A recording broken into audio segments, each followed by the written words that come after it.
Hello viewers, this video sponsored by SBO School of Business Organization.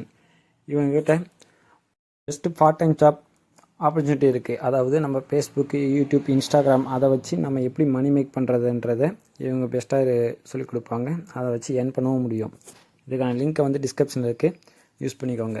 Skip பண்ணாதீங்க. பெரிய தப்பு. தினம் 300 ரூபாய் சம்பாதிக்க அரிய வாய்ப்பு. இன்ஸ்டாகிராம், ஃபேஸ்புக் பயன்படுத்த தெரிந்தால் போதும் content post and content publishing மூலமா தினம் 300 ரூபாய் சம்பாதிக்கலாம். இந்த வேலை செய்ய 5 நிமிடம் போதும். Work training support, group communication support, all language customer live chat support, முக்கியமா சொந்தமா ஒரு பிசினஸ் ஸ்டார்ட் பண்ற அளவுக்கு உங்களால கற்றுக்கொள்ளவும் முடியும், சம்பாதிக்கவும் முடியும். இந்த வேலை வாய்ப்பு வழங்குவது 5 வருடத்திற்கு மேல ரன் ஆகிட்டு இருக்க நம்ம தமிழ்நாட்டு company school of business organisation private limited. மேலும் விவரங்களுக்கு டிஸ்கிரிப்ஷன்ல கொடுத்திருக்க நம்பருக்கு வாட்ஸ்அப் பண்ணுங்க. வணக்கம் நண்பர்களே. இன்று நம்ம வாழ்க்கையில் ஒவ்வொருத்தருக்கும் ரொம்ப ரொம்ப முக்கியமான ஒரு விஷயத்தை பற்றி பேச போறோம். உன் வேதனையை சாதனையாக மாற்று.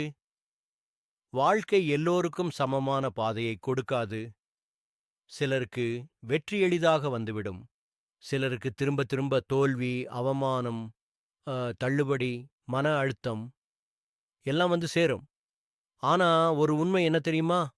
வெற்றி எப்போதுமே சிரமத்தை சந்தித்தவர்கள்தான் அதிகம் உருவாக்குகிறார்கள். ஏன் தெரியுமா? வேதனை எரிவாயு மாதிரி. அதை கொஞ்சம் திசை திருப்பினாலே அசுர சக்தியாக மாறிடும். வேதனை ஒரு சுமை இல்லை, ஒரு சக்தி. ஒவ்வொரு வேதனையின் பின்னாலும் ஒரு காரணம் இருக்கும். அந்த காரணத்தை நீ புரிந்து அதை உன் முன்னேற்றத்திற்கான தீப்பொறியாக பயன்படுத்தினா அது உன்னை யாராலும் தடுக்க முடியாத அளவுக்கு வலிமையானவனாக மாற்றும். உன்னிடம் ஏற்பட்ட தோல்வி, பிரிவு வேதனை, குடும்பப் பிரச்சனை, வேலை இழப்பு எது இருந்தாலும் அது உன்னை உடைக்க வரல, அது உன்னை கட்டி எழுப்பத்தான் வந்திருக்கு. வாழ்க்கை உன்னை சோதிக்கிறதாம் அப்படின்னா நீ பெரிய வெட்டிக்கு ரெடி. ஒரு விஷயம் நினைச்சுக்கோ நண்பே, நேர்மையில்லாத மனிதர்களை வாழ்க்கை எப்போதுமே சோதிக்காது. சோதனை வருவது வெற்றி பெறக்கூடியவர்களுக்குத்தான். நீ சந்திக்கிற சிரமங்கள், வேதனைகள் எல்லாம் உன்னை அடுத்த லெவலுக்கு எடுத்து செல்ல ஒரு பெரிட்சியம் மாதிரி. இந்த வேதனையை நீ தாங்கிக்கிட்டே முன்னே போனாலே வாழ்க்கை உன்னை ஒரு நாள் கண்டிப்பா பாராட்டும். வேதனை வந்த உடனே நின்று விடாதே, அதையே ஆயுதமாக மாற்று. நீ ஓடிக்கொண்டிருக்கிறாய், திடீர்னு கால் வழுன்னு விழுந்தா அதை தடுத்து நிறுத்திக் கொள்வதா? இல்ல மீண்டும் எழுந்து ஓடுவாயே? அதுபோலவே உன் வாழ்க்கையிலும் வேதனை வருது.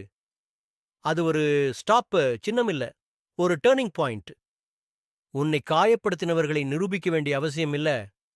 நண்பா, உன்னால உனக்கே நிரூபிச்சுக்கோ. நீ யாரு காவடன் என்னன்னு உலகத்துக்கு காட்டுச்சு வடு. வரலாற்றிலே எல்லா சாதனையாளர்களும் வேதனையிலிருந்துதான் எழுந்தவர்கள்.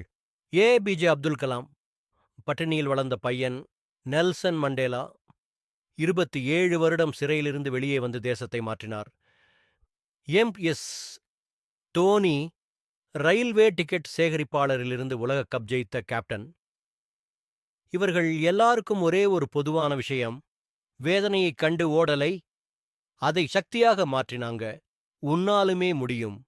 உன் வேதனை உன் வெற்றியின் எரிபொருளாக மாறும். உனக்கு ஏற்பட்ட வேதனையை இரக்கத்துக்கு பயன்படுத்தாதே, அதை உன்னை உச்சிக்கு கொண்டு சேர்க்கிற எரிபொருளா மாற்று. நான் ஒரு நாள் வெற்றி பெற்று காட்டுவேன் என்பதற்கான தீயை உன் உள்ளே உருவாக்கு.